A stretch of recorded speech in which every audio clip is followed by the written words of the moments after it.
चलिए तो आज की शुरुआत करते हैं बच्चों। आज हम उसमें पढ़ने जा रहे हैं मोशन अंडर ग्रेविटी के बारे में। जैसे मान लीजिए आपने एक बॉल को ऊपर से छोड़ा, तो छोड़ने के बावजूद भी उसकी स्पीड अपने आप लगातार बढ़ रही है, वेलोसिटी लगातार बढ़ रही है। तो जब नीचे टकराएगी बॉल धरती पे तो आप देखेंगे बहुत तेजी से टकराएगी, और जब आप ऊपर को फेंकते हैं तो धीरे धीरे उसकी स्पीड घट रही है और कुछ समय बाद फिर दोबारा आके वो नीचे टकराएगी। तो इसका मतलब इसे वापस बार बार नीचे लाने का काम किसने किया? वो किया है धरती ने, ग्रेविटेशनल अट्रैक्शन ने। तो ग्रेविटी ने एक फोर्स लगाया होता है जिसके कारण चीजें नीचे की तरफ आ रही हैं। कुछ और तरीके से समझाता हूं। जैसे मान लीजिए कि यहां पे एक बिल्डिंग है और इस बिल्डिंग पे आपको मालूम है मैं किसको बिठाता, पर अब की बार नहीं बिठाऊंगा क्योंकि उनकी हो गई है शादी, कटरीना जी की, और उनका पति जो है वो हाउस द जोश फोड़ डालेगा। इसीलिए देखो, मान लीजिए कोई यहाँ पे एक बॉल किसी ने ऊपर से छोड़ी किसी बिल्डिंग पे से, ठीक है, तो आप ये देखेंगे कि इसकी स्पीड लगातार अपने आप बढ़ रही, और अगर ये बिल्डिंग और ज्यादा भी ऊंची होती तो इसकी स्पीड का बढ़ने का जो रेट होता वो सेम होता। लेकिन ये कब तक लिमिटेड है? ये है अगर बिल्डिंग 1-8 किलोमीटर ऊंची है तो। ऐसा क्यों है? क्योंकि आप समझ लीजिए कि ये सेम स्पीड से नीचे की तरफ खींचती है, ऐसा समझ लीजिए। इसलिए क्योंकि मान लीजिए ये अर्थ है आपके पास नहीं है, यहाँ ये अर्थ है, और अर्थ पे जो बिल्डिंगें हैं वो बहुत मामूली सी ऊंचाई की हैं, क्योंकि इसके सेंटर से ये जो डिस्टेंस है वो है 6400 किलोमीटर। कितना है? 6400 किलोमीटर। तो 6400 किलोमीटर के रिस्पेक्ट में ये बिल्डिंग की हाइट, चाहे पेड़ की हाइट, चाहे तुम्हारी हाइट, उस पर कुछ भी नहीं मालूम पड़ रहा। जैसे इस शर्ट पे यहाँ पे कोई रुआ हुआ से निकल जाए तो वो आपको मालूम नहीं पड़ेगा, क्योंकि उसकी height as compare to shirt बहुत कम है। ऐसे ही तुम्हारी बिल्डिंगों की हाइट अब 6400 किलोमीटर की रिस्पेक्ट में, अब आपकी मान लो कोई भी फ्लोर की ये छत भी है तो इसकी ये छत जो है वो होगी 3-4 मीटर लंबी। तो कहाँ 3-4 मीटर, कहाँ इतने किलोमीटर? तो इसलिए ये पता नहीं चलता। तो एक छत पे से 10 मंजिला छत पे से ऐसे फेंक दी भी जाए कोई भी चीज, तो हम ये मान के चलते हैं कि उसकी जो सेंटर से डिस्टेंस अर्थ की वो चेंज नहीं हुई, तो जी की वैल्यू चेंज नहीं हुई। तो जी की वैल्यू जो आती है वो आती है Gm/r²। ऐसा आपको 9th क्लास में भी पढ़ाया जाता है, आपको 11th में चैप्टर पढ़ाया जाए ग्रेविटेशन, तो आपको डिटेल में बताया जाएगा। यहाँ पर ये मास ऑफ अर्थ है, यहाँ ग्रेविटेशनल कांस्टेंट है, और ये रेडियस ऑफ अर्थ है। जब ये वैल्यू पूरी पुट करेंगे हम 6.67 × 10⁻11, और यहाँ पर 6.4 × 10⁻24, और ये 6 ही है, 6 × 10⁻4, और 6400, और मीटर में बदल लीजिए और इसका स्क्वायर कर दीजिए, और जब ये वैल्यू पूरी सॉल्व करोगे तो ये आएगी 9.8 मीटर पर सेकंड स्क्वायर। इसे कहते हैं एक्सेलरेशन ड्यू टू ग्रेविटी, जी की वैल्यू। अब ये एक्सेलरेशन ड्यू टू ग्रेविटी हम अप्रॉक्स में इस्तेमाल करेंगे 10 मीटर पर सेकंड स्क्वायर के करीब। ठीक, अब ये एक्सेलरेशन ड्यू टू ग्रेविटी क्या चीज है? जैसे मान लीजिए आपने एक बॉल को बहुत ऊंची बिल्डिंग से छोड़ा, h हाइट की बिल्डिंग से, तो ये हर सेकंड बॉल में 10 मीटर पर सेकंड का इजाफा करने वाला है। कौन? अर्थ की ग्रेविटी के फोर्स के कारण इस बॉल पर 10 मीटर पर सेकंड स्क्वायर का एक्सेलरेशन आएगा। अगर आप बहुत बड़ा पत्थर भी छोड़ देंगे तो उसमें भी 10 मीटर पर सेकंड स्क्वायर का एक्सेलरेशन आएगा, क्योंकि बात एक्सेलरेशन की हो रही है, ना कि फोर्स की। इन दोनों में फोर्स बराबर नहीं लग रहा होगा, वो अलग बात है।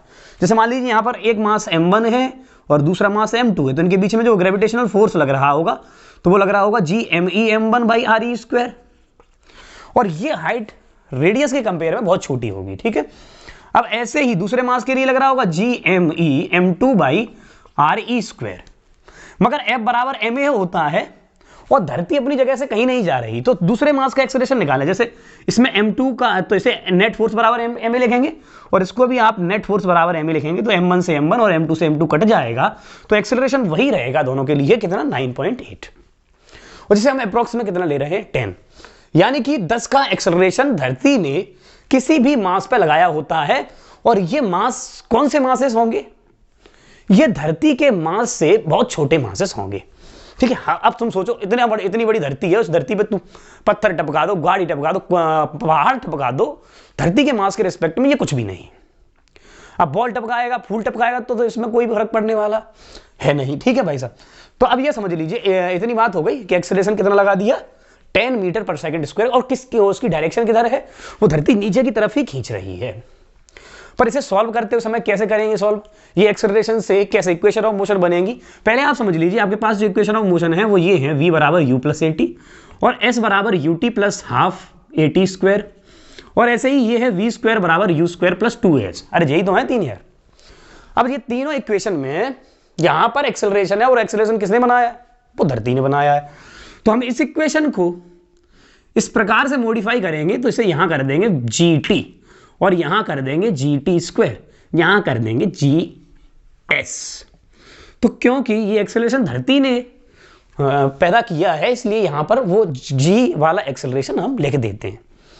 पर अब इस इक्वेशन में आप ये देखेंगे एक्सेलरेशन नीचे लग रहा है और बॉल ऊपर फेंकी जा रही है, तो क्या साइन की भी तो जरूरत पड़ेगी। हाँ, कैसे साइन लेंगे वो आप समझ लीजिए।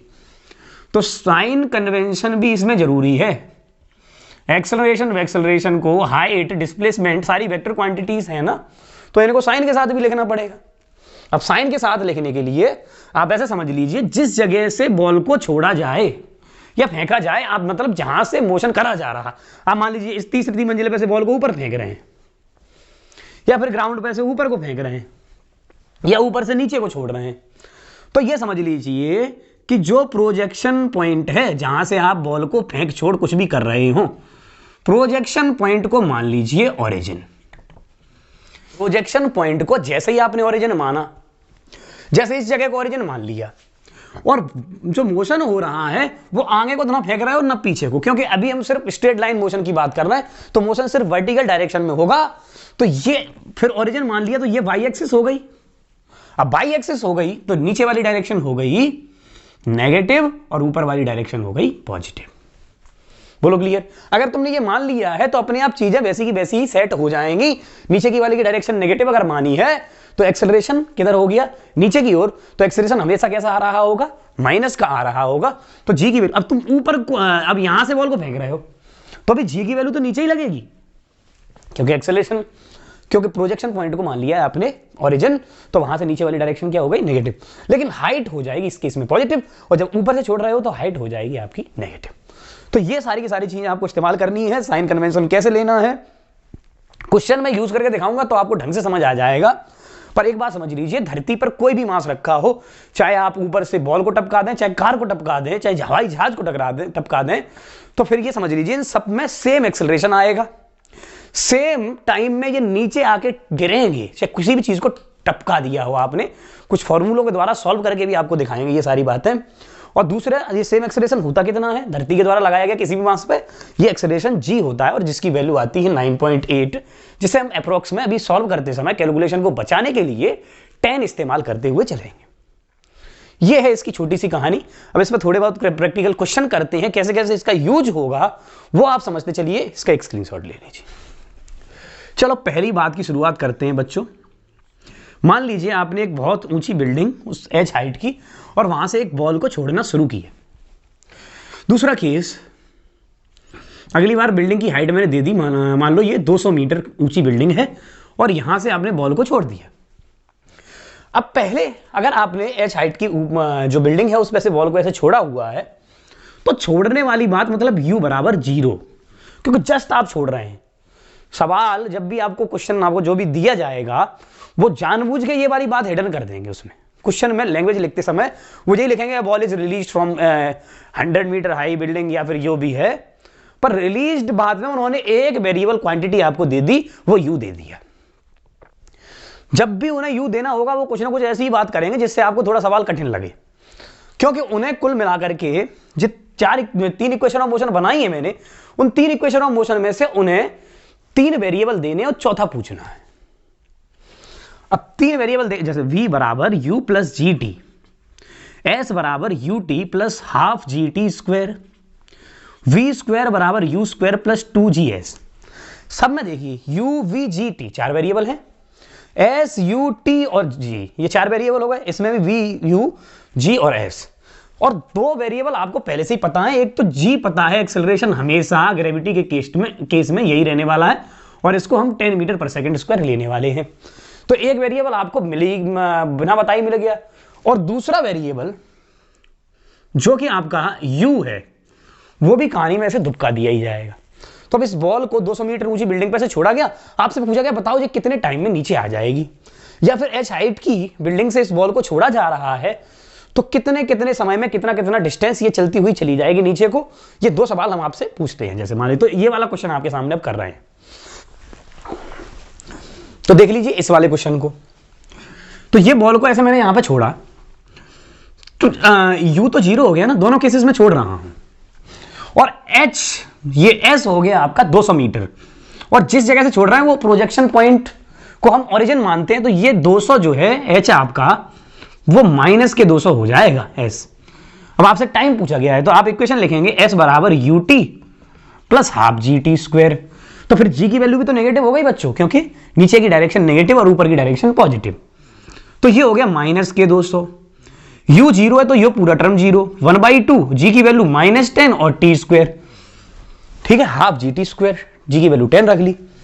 तो ये माइनस और माइनस हो गए प्लस, ये हो गया 400 और बट्टे 10 बराबर टी स्क्वायर, और ये आपकी t की वैल्यू यहां से आ गई प्लस माइनस √40। टी की वैल्यू कितनी आई बच्चों? प्लस माइनस √40, ठीक है। तो मतलब √40 समय में, देखो नेगेटिव टाइम का यहां पर यूज नहीं होता, नेगेटिव में जो समय तो आ ही नहीं सकता ना, माइनस √40, ये तो कोई टाइम की नेगेटिव वैल्यू तो एक्सेप्टेबल ही नहीं, तो प्लस की √40 एक्सेप्ट करेंगे। और ये टाइम की 2 वैल्यू क्यों आई है, अभी एक आध क्वेश्चन के बाद हम आपको डिटेल में समझाएंगे कि ये 2 वैल्यूज क्यों आ रही हैं, टी स्क्वायर में क्यों क्वाड्रेटिक बन रही है यहां पर। अब आप देख लीजिए कि √40 समय में ये बॉल नीचे आ जाएगी, ये लगभग आपके समझ लीजिए 6.5 सेकंड के करीब समय होगा, ठीक है, क्योंकि 6 या 36, 7 7 या 49, तो 6 और 7 के बीच में ये लगभग समय होगा, यानी इतने समय में 200 मीटर हाइट कवर करके आ जाएगी बॉल अपने आप नीचे, तुम कुछ भी नहीं कर रहे तो भी। अब इस वाले केस में आ जाइए, पहली सेकंड में बॉल कितना चलेगी, ऐसे आपसे पूछ लिया गया, तो प्रोजेक्शन पॉइंट जहां है उसे ओरिजिन मान लिए, तो s बराबर ut plus half gt square, और जब छोड़ रहे हो तो ये u 0 हो गया। तो पहली सेकंड में चली गई हाइट या डिस्प्लेसमेंट मैं आपसे पूछूं तो वो हो गया 1/2 इंटू 10, ये माइनस का है g की वैल्यू, और 1 का स्क्वायर एक सेकंड में, यानी कि पहली सेकंड में 5 मीटर चला, माइनस का चिन्ह क्या बता रहा है, नीचे की तरफ। तो पहली सेकंड में बॉल के द्वारा चला गया डिस्प्लेसमेंट हो गया 5 मीटर। अब दूसरी सेकंड में चला हुआ निकालूं मैं, चलिए दूसरी सेकंड में चला हुआ निकालते हैं। तो s बराबर ut plus half gt square में ये ut की तो वैल्यू 0 ही है, क्योंकि नीचे आप रेस्ट से छोड़ रहे हैं। तो आप दूसरी सेकंड का कैसे निकालेंगे, पहली 2 सेकंड का निकाल लीजिए और उसमें से पहली का घटा दीजिए, तो दूसरी का मिल गया कि नहीं। अब जैसे मान लो दूसरी में आपका आया 10, तो पहली में 5 था, तो दूसरी में कितना आ गया 5। देखो दूसरी में कितना आ रहा है, ut तो 0 है, हाफ इंटू 10 इंटू 2 का स्क्वायर यानी कि 4, माइनस का चिन्ह ये बता रहा है कि नीचे की तरफ। तो ये हो गया 2 सेकंड में चला हुआ 20 मीटर, नेगेटिव साइन यहां पर रख लीजिए। तो 2 सेकंड में आप 20 मीटर चले, मान लीजिए यहां पे पहुंच गए 20 मीटर, और पहली सेकंड में 5 चली लिए हैं, तो दूसरी में कितना चले होंगे 15, है कि नहीं। अब ऐसे ही अगर आपसे तीसरी में पूछा जाए तो ये हो गया s2, तो 3 में निकाल लीजिए आप, उसमें से 2 का घटा दीजिए, तो ये 9, तो 3 में चला हुआ आ गया आपका 45, और उसमें पहली 2 का 20 है, तो थर्ड का कितना होगा, थर्ड का हो जाएगा आपका 25 मीटर बच्चों, कितना हो गया 25 मीटर। तो तीसरी में ऐसे आप समझ लीजिए 25 मीटर चल रही है। अब ऐसे ही चौथी का निकाले तो 1/2 मल्टीप्लाई 10 और 16, तो 80, उसमें से पहली 3 में 45 था, तो फोर्थ में कितना आ गया 45, 80 माइनस 45 यानी कि 35 मीटर। तो आप एक पैटर्न समझिए, पहली सेकंड में 5, दूसरी सेकंड में 15, तीसरी सेकंड में 25, चौथी सेकंड में 35। बताइए पांचवी में कितना चला होगा, पांचवी में सर 45, छठवीं में 55, सातवीं में 65। ऐसे करके क्या एनवी में भी निकाल सकते हैं, हाँ कैसे निकालेंगे। आपको मालूम है कि इसमें फर्स्ट टर्म है, ये एक एपी नहीं बन गई, और इस एपी का फर्स्ट टर्म हो गया 5 और कॉमन डिफरेंस हो गया आपका 10, कितना हो गया 10। तो आप एनबी में कैसे निकालेंगे, 5 प्लस n-1 इंटू 10, तो इसे लिख सकते हैं 5 + 10n - 10 यानी कि 10n - 5 मीटर आप किसी भी सेकंड में चला हुआ डिस्टेंस इससे कैलकुलेट कर सकते हैं। और इससे ये जो पूरी मैंने कहानी लिखी है इसे कहते हैं गैलीलियोस ऑड नंबर्स लॉ। मतलब कभी भी बॉडी फ्री फॉल कर रही हो तो उससे प्रत्येक सेकंड में चला हुआ, पर्टिकुलर सेकंड में चला हुआ डिस्टेंस पूछा जाए तो आप ऐसे ही निकालेंगे। और ये किसी भी मास के लिए फिक्स है, चाहे आप ये मार्कर टपका दीजिए, चाहे ये घड़ी टपका दीजिए, मुझे टपका दीजिए, चाहे कटरीना टपका दीजिए, चाहे किसी को टपका दीजिए, हर एक के लिए हर एक पार्टिकल बराबर डिस्टेंस चलता हुआ नीचे जाएगा बराबर समय में, क्योंकि सबके लिए एक्सेलरेशन सेम है और वो कितना है, वो 10 है। और वो मैंने आपको शुरू में ही बताया था, क्योंकि फोर्स सब पे अलग अलग लग सकता है लेकिन धरती फिक्स है, तो धरती और एक्शन का रिएक्शन के हिसाब से एक्सेलरेशन सबको जो प्रोवाइड करा जा रहा है वो एक्सेलरेशन जी ही है हर एक मास के लिए। तो ऐसा उन्होंने किया था गैलीलियो ने। गैलीलियो कहां पहुंच गए, लीनिंग टावर ऑफ पीसा सामने उन्होंने देखा, मजा आ गया। तो उन्होंने क्या किया, वहां से चीजें टपकाई, पहले छोटा पत्थर टपकाया, बड़ी पत्थर टपकाए और कुछ चीजें टपका के देखी। उन्होंने देखा कि सारी की सारी चीजें बराबर समय में नीचे आ रही, तो टाइम भी सबको सेम लग रहा है, कौन सा भी मास हो, और सब बराबर बराबर। ऐसे ही उन्होंने यहां पर फिक्स कर दिए, कुछ जगह यहां पर चिन्ह बना दिए कि 1 सेकंड में पार्टिकल यहां, 2 में यहां, 3 में यहां। तो उन्होंने देखा कि प्रत्येक सेकंड में पार्टिकल ऐसे ऐसे डिस्टेंस चल रहा है। अब इसी बात पे ढेरों सारे क्वेश्चन आपसे पूछे जाते हैं। कैसे पूछे जाते हैं समझिए। ऐसे मान लीजिए यहां एक नल लगा दिया,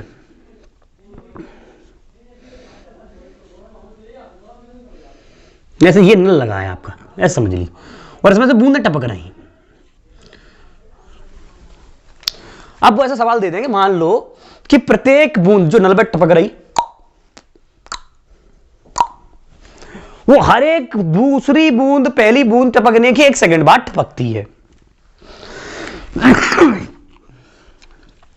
तो मान लो पहली बूंद टपकी t बराबर समय बराबर 0 पर, तो जब चौथी बूंद टपकेगी तो पहली बूंद कितना चल रही होगी, चौथी बूंद टपकी तो पहली बूंद चल रही, देखो ऐसा यहां पे बना ले रहे हैं, ठीक है, समझने के लिए यही बनाए ले रहे हैं। पहली बूंद t बराबर 0, दूसरी बूंद t बराबर 1 सेकंड, तीसरी बूंद t बराबर 2 सेकंड और चौथी बूंद t बराबर 3 सेकंड। तो जब चौथी बूंद टपक रही है तो पहली बूंद ने कितने सेकंड हो गए टपके हुए, 3 सेकंड। तो ऐसे आपसे पूछ लिया जाए, मान लो कि जब छठवीं बूंद टपकी या जब 5वीं बूंद टपकी तो दूसरी और तीसरी बूंद में कितना सेपरेशन था ये बताइए। तो ऐसा समझ लीजिए, जब छठवीं बूंद टपक रही है तो कितने सेकंड बाद टपकेगी, जब चौथी बूंद टपक रही तो 3 सेकंड बाद, तो छठवीं बूंद टपक रही तो 5 सेकंड बाद। तो 5 सेकंड में पहली बूंद कितना चल रही है, 45 मीटर। आपसे कहा गया जब छठवीं बूंद टपक रही है तब पहली बूंद और दूसरी बूंद में कितना सेपरेशन होगा, या पहली बूंद और तीसरी बूंद में कितना सेपरेशन होगा ये बताइए। तो आपको यही सब दिखाई दे रहा है, इसी से आप सवाल कर सकते हैं। जैसे मैं आपके लिख दूं यहां पे, जब छठवीं बूंद टपके तो दूसरी बूंद और चौथी बूंद के बीच सेपरेशन बताइए। अब आप समझ लीजिए, जब छठवीं बूंद टपकी होगी तो क्या सेकंड हो गए होंगे, 5 सेकंड के हो गए होंगे, और पहली बूंद चल रही होगी 15। पहली बूंद यही तो है 5वीं सेकंड में, और दूसरी बूंद कितनी चल रही, 35, तीसरी बूंद कितनी चल रही, 25, और ऐसे ये 15 और ऐसे ही ये 5। और जब छठवीं बूंद का नंबर है वो कितना चली हुई है, 0। छठवीं बूंद 0, 5वीं बूंद 5, चौथी बूंद 15, तीसरी बूंद 25, दूसरी बूंद 35, पहली बूंद 45। तो किस किस के बीच में सेपरेशन पूछ गए, दूसरी और चौथी के। तो देख लीजिए, दूसरी बूंद 15 चल रही है और चौथी बूंद 35 चल रही, तो दोनों के बीच में अंतर कितना है, 20 मीटर का। कितने का है, 20 मीटर का। तो आप बता सकते हैं इन दोनों के बीच में जो सेपरेशन आया होगा वो 20 मीटर का आया होगा। 2 बूंदों का अंतर है ना, 2 और 4 ऐसा समझ लीजिए, 2 और 4 में कितने का अंतर है, 20 मीटर का। तो हर एक बूंद में 10 मीटर का तो अंतर आ रहा है। आपसे पूछ लिया जाए जब 8वीं बूंद टपके तो बताइए तीसरी में और 5वीं में अंतर, तो 3 और 5 के बीच में कितना है, 2 सेकंड का। तो 2 सेकंड का मतलब 20 मीटर उनमें अंतर आ गया। अब ऐसे और सवाल आ जाए कि तीसरी में और छठवीं में बताइए तो कितने सेकंड का अंतर है, 40 का। तो मतलब 40 मीटर इनके बीच में सेपरेशन होगी। तो ये सवाल, इसमें कोई टफ काम नहीं है अगर आप इसके गैलीलियस और नंबर्स लॉ को सीख जाते हैं और कितनी कौन सी सेकंड में कितना डिस्टेंस चला होगा ये आप इससे बता सकते हैं। ठीक है, तो ऐसे क्वेश्चन आपसे पूछे जा सकते हैं। आप इसका एक स्क्रीनशॉट ले लीजिए। अब आगे हम बात कर रहे हैं, थोड़े अलग प्रकार के केस लेते हैं। मान लीजिए अब की बार ग्राउंड से आपने एक बॉल को ऐसे ऊपर की तरफ फेंका 60 मीटर पर सेकंड से। ठीक है बच्चों, ठीक। अब आपसे कहा गया कि इसके द्वारा अटेन करी गई मैक्सिमम हाइट बताइए। जैसे मान लीजिए आपके पास ये मार्कर है और आप इसको ऊपर की तरफ फेंक रहे हैं, तो पहले ये इसकी स्पीड धीरे धीरे घटती है, घट घट के 0 होती है, क्योंकि अगर इसकी स्पीड 0 नहीं हुई तो ये ऊपर कोई जाती रहेगी।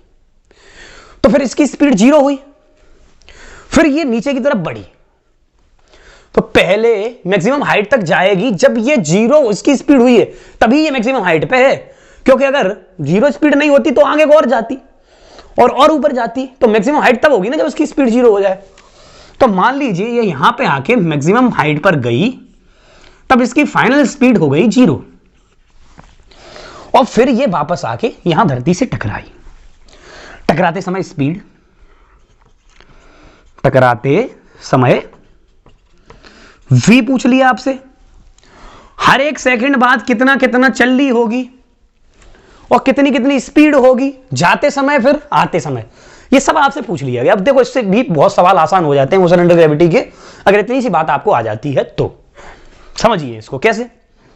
जैसे ही आप इसको ऊपर की तरफ फेंकते हैं, इसमें v बराबर u प्लस जी टी, इसकी स्पीड का घटते हुए जाना। अब आप समझ लीजिए कि फाइनल वेलोसिटी ऊपर तक पहुंचते समय 0 होगी और इनिशियल वेलोसिटी आपने ऊपर की तरफ दी है 60 और जिस जगह पे फेंक रहे हैं उस जगह को क्या मान लिया है, ओरिजिन हमेशा ही। तो फिर g हो गया नेगेटिव, क्योंकि g की डायरेक्शन है नीचे की तरफ। g की डायरेक्शन तो हमेशा ही नीचे रहेगी, पर आप ओरिजिन मान लेंगे तो आपको अपने आप सेट होकर सारी की सारी वैल्यूज ऐसे ही अपने आप मिल जाएंगे, आपको कभी दिमाग का नहीं ज्यादा लगाना पड़ेगा। तो -10 मल्टीप्लाई t, तो अगर आप इधर ले आएंगे तो t की वैल्यू आ गई 6 सेकंड, मतलब 6 सेकंड बाद इसकी स्पीड हो गई होगी 0। एक्चुअली ऐसा क्यों हुआ, क्योंकि एक्सेलरेशन 10 का है नीचे की तरफ, तो प्रत्येक सेकंड में इसकी स्पीड में जो चेंज आएगा वो 10 का आएगा। तो पहली सेकंड में घट के 50, दूसरी सेकंड में 40, तीसरी सेकंड में 30, फिर इसकी 20, फिर 10, फिर 0। तो 6 सेकंड में हो गई ना बच्चों 0। तो फिर वैसे ही एक्सेलरेशन नीचे की तरफ लग रहा है। तो अब अगर आप नीचे वाली डायरेक्शन को देखें तो v बराबर u प्लस एटी, ऐसे ही तो लगाओगे, तब इनिशियल वेलोसिटी 0 है। तो फाइनली 6 सेकंड बाद ये कहां पहुंच गया है, ऊपर, और यहां पर ये समय हो गया आपका 6 सेकंड। अब 6 सेकंड में आप ये देख लो कितनी ऊपर पहुंच गया है, पहले ये देख लो बच्चों। तो हम कहेंगे h बराबर ut plus half G T square. Initial velocity आपने कितनी दी 60, ऊपर की तरफ टाइम कितना है 6 सेकंड, और 1/2 जी की वैल्यू नेगेटिव है तो माइनस का चिन्ह लगा लिया, और ये टी स्क्वायर यानी 6 का स्क्वायर 36।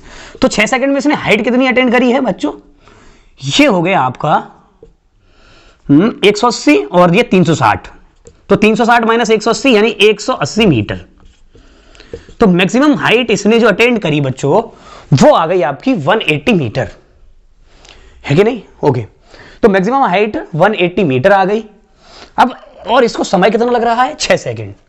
तो ये वापस जब टकराएगी तब इसकी फाइनल वेलोसिटी पूछ लो, ऐसे निकालो v स्क्वायर बराबर u square plus 2gs final velocity. क्योंकि अगर ऊपर से आप देखें तो इसकी इनिशियल वेलोसिटी अब 0 हो चुकी है, अब ये नीचे को आ रही, तो 0 और 2 मल्टीप्लाई 10, g की वैल्यू नेगेटिव और h भी नीचे की तरफ नेगेटिव यानी कि माइनस के 180, और माइनस माइनस ये हो जाएगा प्लस और इसका अंडर रूट कर दो।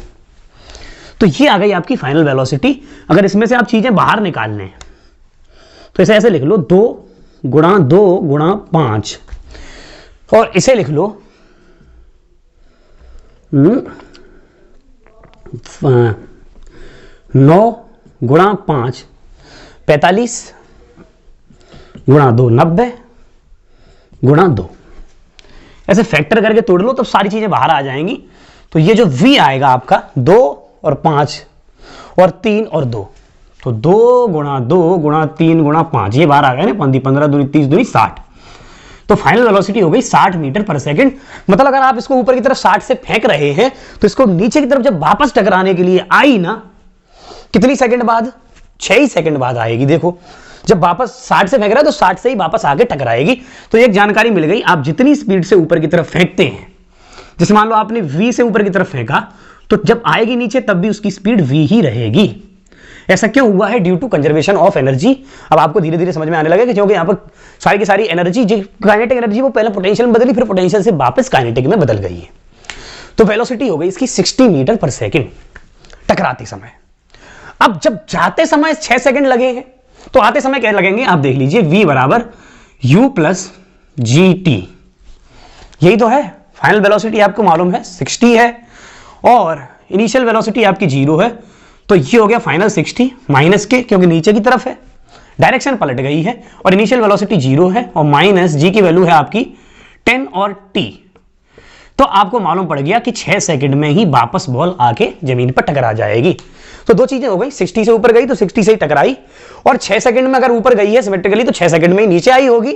तो प्रत्येक सेकंड में स्पीड बढ़ कैसे रही होगी? v बराबर u प्लस जी टी।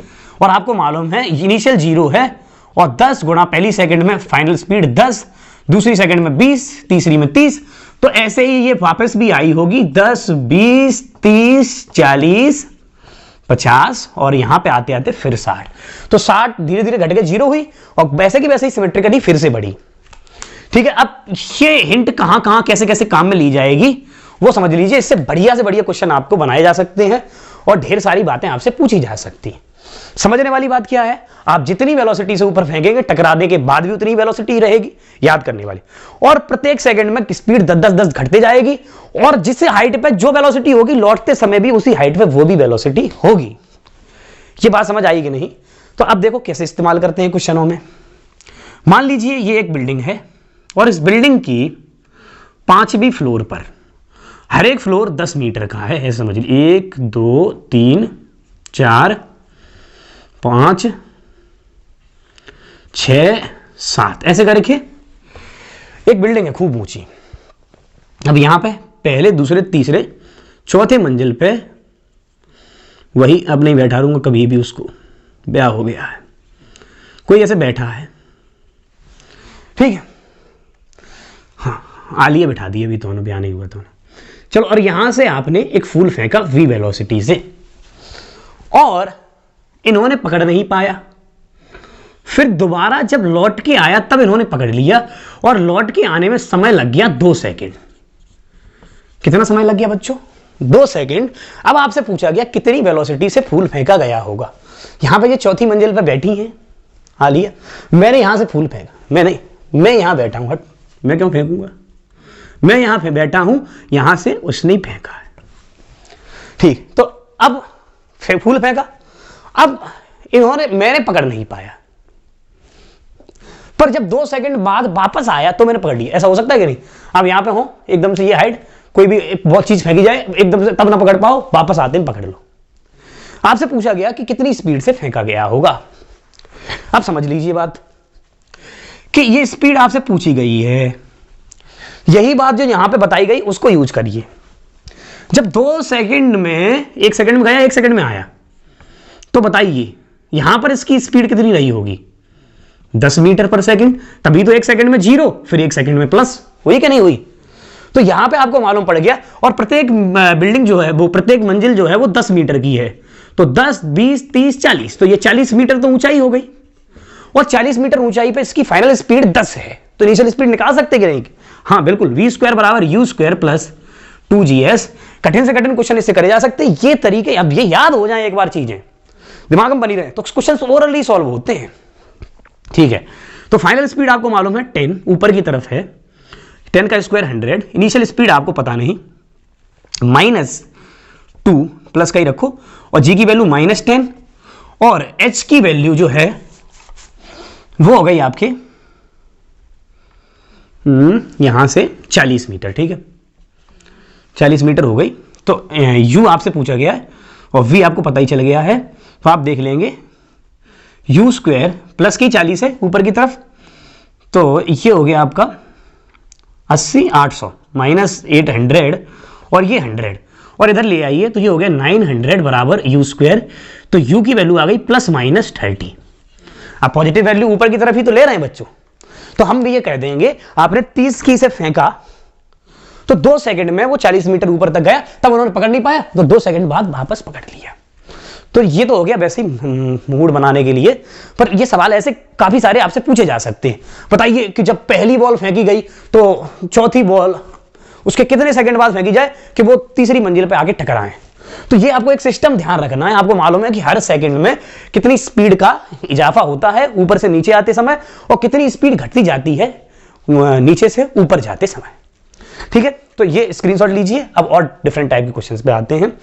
चलो, इसी में जो आपको मैंने सिमेट्रिक केस बताया है, इसी में आपसे एक प्रकार के और क्वेश्चंस पूछे जाते हैं, उन्हें कहते हैं जगलर वाले क्वेश्चंस। कैसे देखना, जैसे मान लीजिए, पहले आपको जगलर समझाता हूं, ठीक है।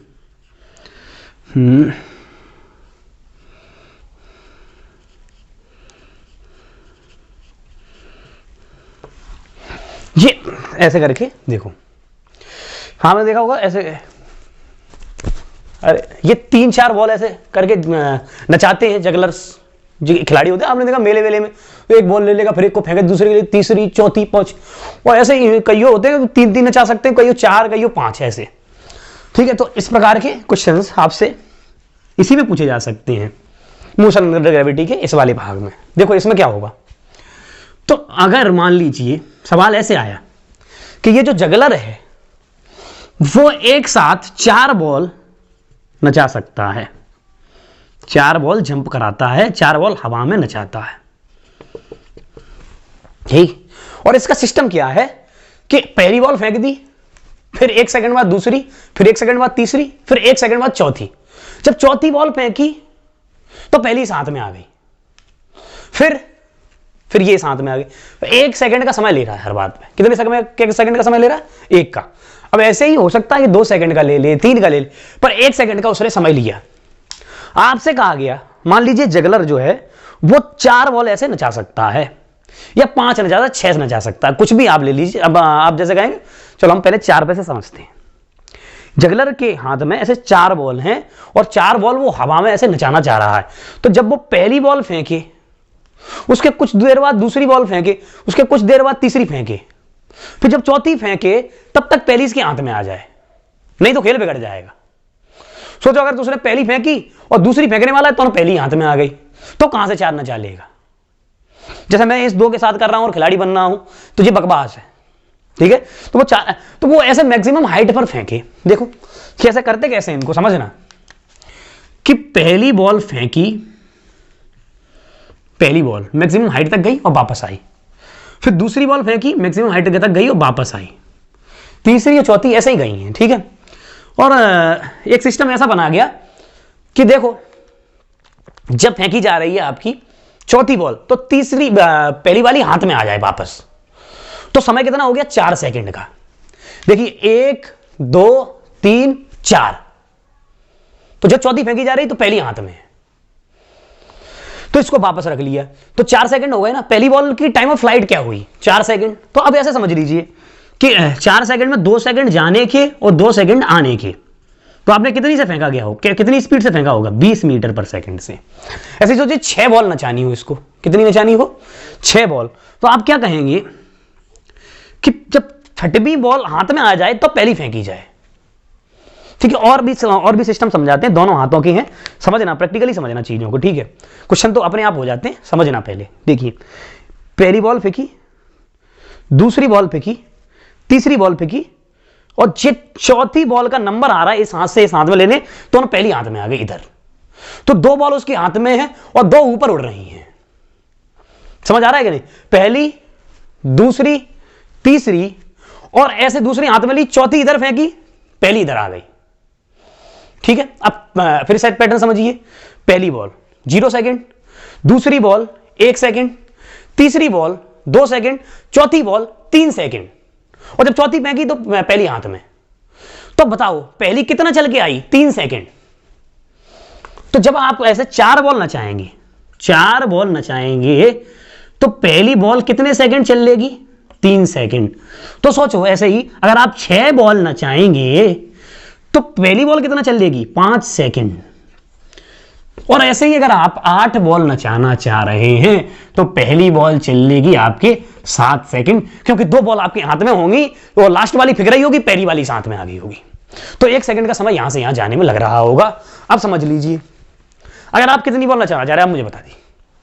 अगर आप चाहते हैं कि मैं 6 बॉल नचाऊं, मैं तो 2 के बाद में तीसरी नहीं नचती, मैंने कोशिश करी थी जिस दिन पढ़ाया था, उसके बाद घरे जाके 3 ऑनलाइन नाक फांक और फोल ली थी, उसके बाद मैंने इसीलिए तो कई दिनों तक वीडियो नहीं बनाई, अब बना रहा हूं, छोटा फूटने सही हो गई तब। देखिए तो अगर आप चाह रहे हैं कि 6 बॉल नचाना चाह रहे हैं तो कितने सेकंड चल लेगी पहली बॉल 5 सेकंड, तो कितनी मैक्सिमम हाइट तक फेंकी जाएगी, तो आप समझ लीजिए 2.5 सेकंड जाने में और 2.5 सेकंड आने में, क्योंकि पहले ही मैं आपको बता चुका हूं ये सिमेट्रिक वाला केस, तो 2.5 सेकंड में जाएगी और 2.5 सेकंड में वापस आएगी, है कि नहीं। ओके, तो आप समझ लीजिए जब 2.5 सेकंड में आपकी वेलोसिटी 0 होनी है तो v बराबर u प्लस ए टी। तो ऐसा हो रहा है कि 2.5 सेकंड में अगर 0 हो रही तो इनिशियल वेलोसिटी कितनी दोगे आप 25, तो 1 सेकंड में बढ़ गई कितनी 10 घट गई, दूसरी सेकंड में और 10 घट गई, और आधी सेकंड में 5 और घट गई, तो फाइनल 0, और इनिशियल आप पता नहीं -10 इंटू टी क्या हो गया 5/2।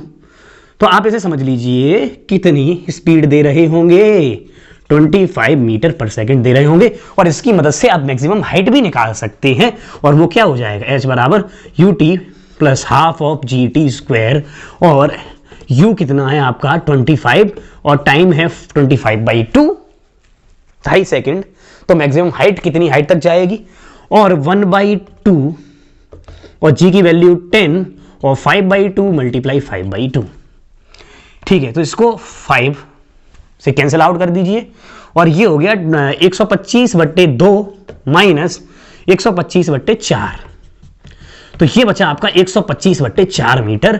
इतनी मैक्सिमम हाइट तक आप बॉल फेंकेंगे तो आप 6 बॉल नचा सकते हैं, और ऐसे ही अगर आप 8 बॉल नचाना चाह रहे हैं तो आप 7 सेकंड का समय ले लीजिए, तो 3.5 सेकंड जाने में और 3.5 सेकंड आने में।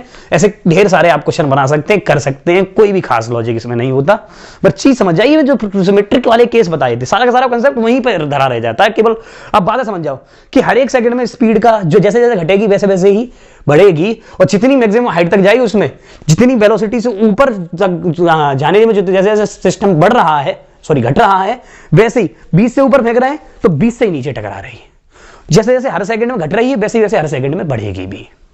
ये बात आपको समझनी है। ऐसा क्यों? क्योंकि ग्रेविटी कांस्टेंट असर डाल रही है, धरती का शेप ऐसा है, उस पर आप सारा का सारा कर्मकांड यही का यही कर रहे हैं, और धरती बहुत बड़ी है, इसलिए उसको कुछ भी पता नहीं चल रहा।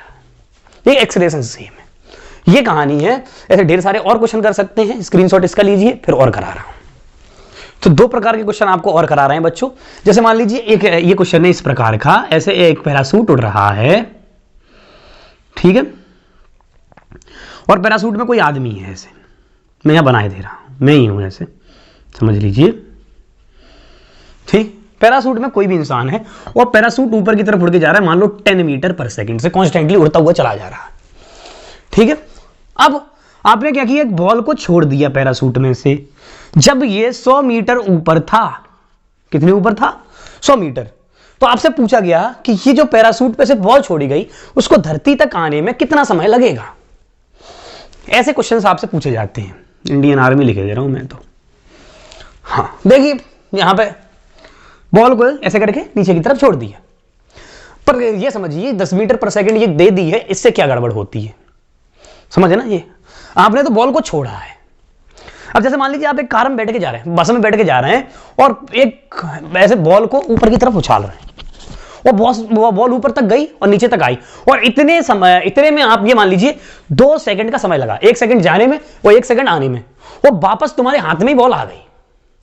तो अगर आप बस में से बैठ के ये देख रहे हैं और बस चल रही है और एक आदमी ग्राउंड से देख रहा है, तो आप ये नोटिस करेंगे कि बस में जो बैठा हुआ इंसान है, ऐसे ही बनाई दे रहा हूं, ठीक है, ट्रक बना दे रहा हूं, चलो ट्रक आराम से बन जाता है। ट्रक में बैठा हुआ इंसान ये चीज देखे तो ये देखेगा कि उसके हाथ में से बॉल ऊपर गई और वापस नीचे आ गई, और सोचो अगर ट्रक खुद 10 मीटर पर सेकंड से चल रहा हो और उस 2 सेकंड में यहां आगे जा रही, ऊपर गई, और 1 सेकंड में नीचे आई, तो ट्रक वाले इंसान को यह लगेगा कि बॉल ऐसे गई और ऐसे आ गई। 1 second up, 1 second down, 1 second up, 1 second down, 1 second up. आ गया सीन दिमाग में, मशीन, 3 इडियट्स। तो देखिए 1 सेकंड में ऊपर, 1 सेकंड में नीचे। तो देखिए अब अगर कोई आदमी ग्राउंड में खड़ा हुआ ये सारी सिचुएशन देख रहा हो, एक ग्राउंड पे खड़ा हो देख रहा है भाई साहब, तो ग्राउंड वाला ये देखेगा कि 1 सेकंड में तुम भाई साहब यहां से ऊपर और नीचे की तरफ तो देख रहे हो, लेकिन तुम्हारा ट्रक खुद यहां पहुंच गया है, पहुंच गया कि नहीं? तो ग्राउंड वाले को ये दिखाई देगा कि बॉल ऐसे नहीं गई, ऐसे गई है। तो यहां किसका फर्क है? फ्रेम ऑफ रेफरेंस का फर्क है, ठीक है। तो अब उसके लिए प्रोजेक्टाइल करा और वो 10 स्पीड जो ट्रक की थी वो बॉल को हॉरिजॉन्टल में अपने आप मिल गई, क्योंकि जब ट्रक 10 से चल रहा है तो उसमें रखी हुई सारी की सारी चीजों के पास वो स्पीड है। तो ये क्यों समझाना चाह रहा हूं? अब इस क्वेश्चन को देखिए आप। इस क्वेश्चन में जो बलून है वो ऊपर की तरफ 10 मीटर पर सेकंड से जा रहा है, तुमने बॉल को ऐसे नीचे छोड़ दिया, तुमने भले ही नीचे छोड़ा हो लेकिन बॉल को वो स्पीड मिल गई जो बलून के पास थी। तो ऐसे हर एक क्वेश्चन में आपको ये ध्यान रखना आप किस फ्रेम से छोड़ रहे हैं, ऐसे इसीलिए कंफ्यूज करने के लिए क्वेश्चन दिए जाते हैं। अब समझ लीजिए सिचुएशन को। आपने क्या माना, इसकी u की वैल्यू 0 मान ली, पर वास्तव में u की वैल्यू 0 नहीं, प्रोजेक्शन पॉइंट ओरिजिन है और u की वैल्यू है बच्चों 10 मीटर पर सेकंड ऊपर की ओर। तो इसीलिए आंसर में कभी गड़बड़ हो सकता है पैराशूट नीचे को चला दें, वो क्या फर्क पड़ता है, लेकिन क्वेश्चन को ऐसे ही सॉल्व करना है। तो u की वैल्यू हो गई आपकी 10 मीटर पर सेकंड। अब कैसे सॉल्व करेंगे? टाइम निकालना है, तो फिर टाइम कैसे निकालें बच्चों? टाइम ऐसे निकाल लो, s बराबर ut plus half gt square, ठीक है बच्चों। अब s कितना है 100 और प्रोजेक्शन पॉइंट ओरिजिन मान लिया है तो ये 100 नेगेटिव है 100 और इनिशियल वेलोसिटी 10 और t, ठीक है, -1/2 इंटू 10 और t स्क्वायर, और ये हो गया आपका 5।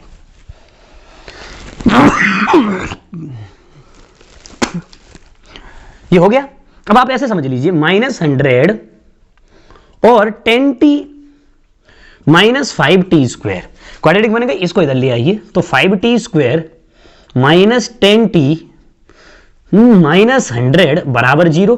5 कॉमन लेके काट भी दोगे तो ये हो गया t स्क्वायर माइनस 2t और माइनस 20 बराबर 0। धराचार्य लगा लो तो 2 plus minus under root of 4 minus 20 को 80 डिवाइड बाई 2 बराबर t।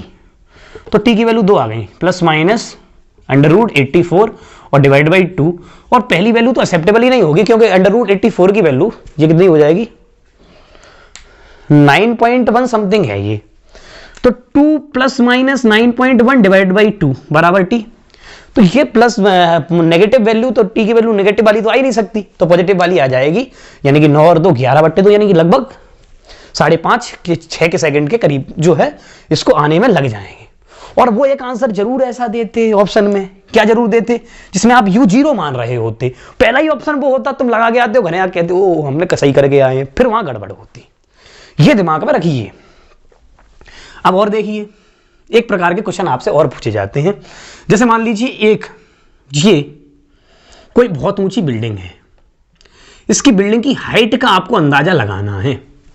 क्या करना है? बिल्डिंग की हाइट का अंदाजा आपको लगाना है। पर तुम यहां बैठे हो पहली मंजिल पे और तुमने देखा कि लास्ट के 15 मीटर पहली मंजिल से दूसरी मंजिल बैठे हो, वहां से तुमने देखा कि 15 मीटर है और 15 मीटर ये टकराने में इसने आधा सेकंड समय लिया, t बराबर 0.5 सेकंड समय इसने लिया 15 मीटर टकराने में। तो बताइए बिल्डिंग कितनी ऊंची होगी? अब मैं ऐसे कैसे बता दूं? अब तुम कह रहे हो कि बताइए कि इसको एक आदमी ने फेंका है, उसकी मम्मी का नाम क्या है बताइए। ऐसे नहीं, समझ लीजिए पहले बात को, ये तो मौज लेने वाली बात है सिर्फ। देखो मैंने कहा कि इसको ऊपर से छोड़ा जा रहा है और लास्ट की आधी सेकंड में ये 15 मीटर चली है, तो आप बताइए बिल्डिंग कितनी ऊंची होगी? एक हवाई जहाज 300 की स्पीड से चल रहा है, बताइए हवाई जहाज की मम्मी का नाम, हवाई जहाज की पायलट की मम्मी का नाम क्या है बताइए। ऐसे क्वेश्चन पूछ रहे हो आप तो नहीं, देख समझिए लॉजिक, ये करके दिखाता हूं आपको, देखो ध्यान से। अब आप समझ लीजिए ये h हाइट है और u बराबर 0 पर इसको छोड़ा गया, u बराबर 0 से मतलब रेस्ट से छोड़ा गया है, ठीक है। तो आप लास्ट में आधे सेकंड में आपने चला है 15 मीटर, तो ये रही बची हाइट क्या हो गई बच्चों h-15, कितनी हो गई h-15।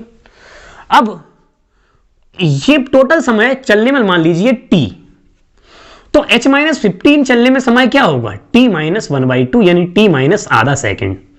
अरे होगा कि नहीं होगा? तो इसकी मदद से आप निकाल सकते हैं बिल्डिंग की हाइट। कैसे? h बराबर u तो 0 ही है, तो माइनस के h बराबर हाफ ऑफ माइनस के g t स्क्वायर, तो h की वैल्यू आ गई हाफ जी टी स्क्वायर। सही है गलत? अब आपको मालूम है कि इसमें से h-15 हाइट यानी h-15 माइनस के इसको t-1/2 सेकेंड में चला है, तो माइनस के हाफ जी t-1/2 का होल स्क्वायर, ये इससे कैंसिल हो गया और इसकी वैल्यू वापस रख दीजिए हाफ जी टी स्क्वायर -15। इसकी वैल्यू क्या हो गई, हाफ जी टी स्क्वायर -15, और इसको फिर से सॉल्व कर लीजिए, half G T square plus 1/4 -2 t/2, तो ये हो जाएगा t, है कि नहीं? अब देखो हाफ जी टी स्क्वायर से half G T square cancel कर दो, तो ये हो गया आपका -15, और यहां पे ये 5 कर लो इसको अब, ठीक है? अब ये हो जाएगा आपका 5/4, ठीक है? और इसको यहां लिख लीजिए माइनस के 5t, है कि नहीं? इसको इधर ले आइए, इसको इधर ले जाइए, तो 5t बराबर हो गया 5/4 प्लस 15, और ये 60 और 65/4 बराबर 5t, तो 5 से इसको काट दीजिए 13, तो t की वैल्यू आ गई 13/4 सेकेंड, यानी कि टोटल ये 13/4 सेकेंड समय में नीचे आ गया है। अब 13/4 सेकेंड में नीचे आ गया है, तो हाइट यहां से निकाल लीजिए, ये क्या हो जाएगी, h बराबर 1/2 मल्टीप्लाई 10 और 13/4 कर दो तो 169/16, और इस वैल्यू को आप सॉल्व कर लीजिए, तो इससे क्या मिल गई आपको, बिल्डिंग की हाइट मिल गई। ऐसे ये क्वेश्चन देखने में टफ लगते हैं, अगर आइडियाज लग जाए तो जिसमें कोई खास लॉजिक नहीं। तो मोशन अंडर ग्रेविटी कुल मिलाकर के 3-4 सिस्टमों पे चलता है, वो बातें अगर आपको ध्यान में रह जाएं तो सारे के सारे क्वेश्चन आसान से लगने लगते हैं। वो 3-4 सिस्टम क्या है, एक्सेलरेशन फिक्स है, कोई भी बॉडी को टकरा ऊपर से छोड़ा जा रहा हो या नीचे से ऊपर की तरफ फेंका जा रहा हो, इन दोनों ही केस में सिमेट्रिकली तो स्पीड घटेगी, सिमेट्रिकली ही बढ़ेगी, जितना समय जाने में लगेगा उतना समय आने में लगेगा, सारी की सारी चीजें बराबर समय में नीचे टकराएंगी, बराबर स्पीड से नीचे टकराएंगी। ये बातें अगर दिमाग में बनी रहे, और इक्वेशन ऑफ मोशन यूज कैसे करनी है, इसमें एक्सेलरेशन की वैल्यू g लेनी है, और वो 9.8 की जगह 10 अभी ले लेके मैंने करा दिया है, आप 9.8 लीजिए। और यूज कैसे करनी है, प्रोजेक्शन पॉइंट जहां से भी बॉडी का मोशन स्टार्ट हो रहा है उस जगह को ओरिजिन मानना है। यही इसका सारांश है, और इस वीडियो को यही समाप्त कर रहा हूं। धन्यवाद।